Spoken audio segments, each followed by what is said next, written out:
Hi everyone, welcome to my YouTube channel. ഇന്ന് ഞാൻ പറയാൻ പോകുന്ന ദ റിപ്പ്.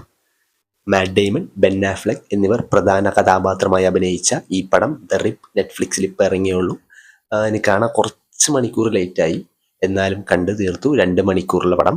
ആൻഡ് ഈ രണ്ട് ചങ്ക് ബഡീസ്, ഹോളിവുഡിലെ ഈ രണ്ട് ചങ്ക് ബഡീസ്, ഇവർ പണ്ടേ മുതലേ സിനിമ ചെയ്യുന്ന ആൾക്കാരാണ്. ഒരുമിച്ചാണ് സിനിമയിൽ വന്നത്. സിനിമയിൽ വന്നപ്പോൾ ആദ്യത്തെ സിനിമ തന്നെ ഓസ്കർ ജയിച്ചു.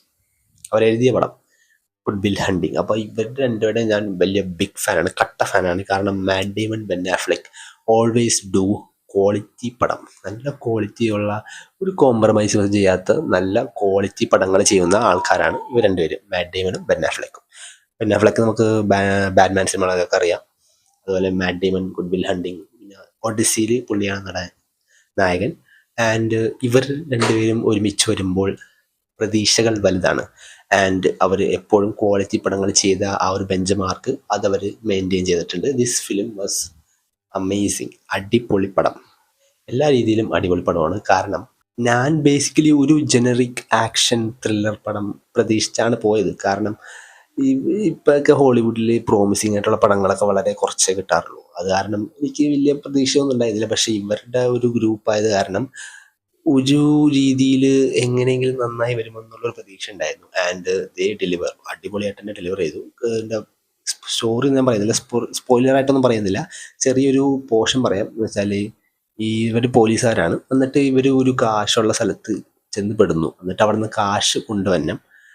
ആ കാശ് എത്രയാണെന്നുള്ളതാണ് അതിൽ ഏറ്റവും വലിയ പ്രശ്നം.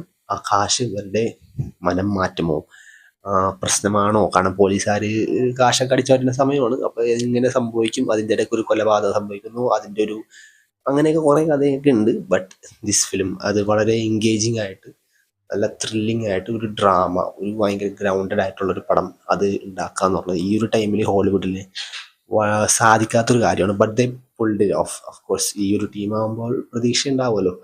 അതുപോലെ തന്നെ അവർ നന്നായിട്ട് ഡെലിവർ ചെയ്തു. ഇതിൻ്റെ ആക്ഷൻ ആണെങ്കിലും ഇതിൻ്റെ സ്റ്റോറി ആണെങ്കിലും ഇതിൻ്റെ അഭിനയം ബൈ ദീസ് ടു. ആൻഡ് വളരെ ടാലൻ്റ് ആയിട്ട് കുറേ പേരുണ്ട്. സ്റ്റീവൻ യു എന്ന് പറഞ്ഞ പുള്ളിയൊക്കെ ഉണ്ട്. And he did amazing. എല്ലാവരും നന്നായിട്ട് തന്നെ ചെയ്തു. മെയിനിലായിട്ട് ഇവർ രണ്ടുപേര് അവർ തന്നെയാണ് സ്റ്റാർസ്. അവർ തന്നെയാണ് ഈ പടത്തിന് ഏറ്റവും ഗ്രാബ് ചെയ്ത് നമ്മളെ അറ്റൻഷൻ ഗ്രാബ് ചെയ്യുന്നത് ഇവർ രണ്ടുപേരുമാണ്. And they deliver. രണ്ടുപേരും സൂപ്പറായിട്ട് തന്നെ ചെയ്തിട്ടുണ്ട്. And this film is so intense. And ചില സമയത്തൊക്കെ നമുക്ക്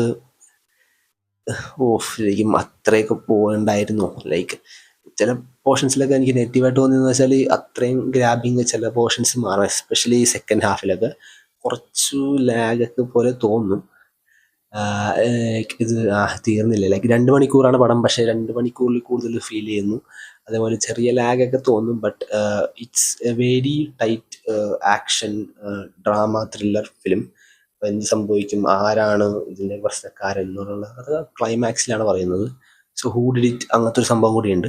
സോ ഓവറോൾ ഇറ്റ്സ് എ ഫണ്ണല്ല, it's a grounded action type pack പടം. അത് വളരെ റെയറാണ് ഇപ്പോൾ ഹോളിവുഡിൽ. ഇവിടെയും റെയറാണ്, ഇവിടെയും കിട്ടാറില്ല.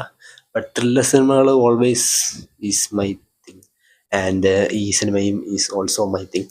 എനിക്ക് വളരെ നന്നായിട്ട് എൻജോയ് ചെയ്യാൻ വേണ്ടി ഫൈനലി ഒരു പടം വന്നു, നെറ്റ്ഫ്ലിക്സിൽ വന്നു. ഡെഫിനറ്റ്ലി ഒരു വർത്ത് വാച്ചാണ്.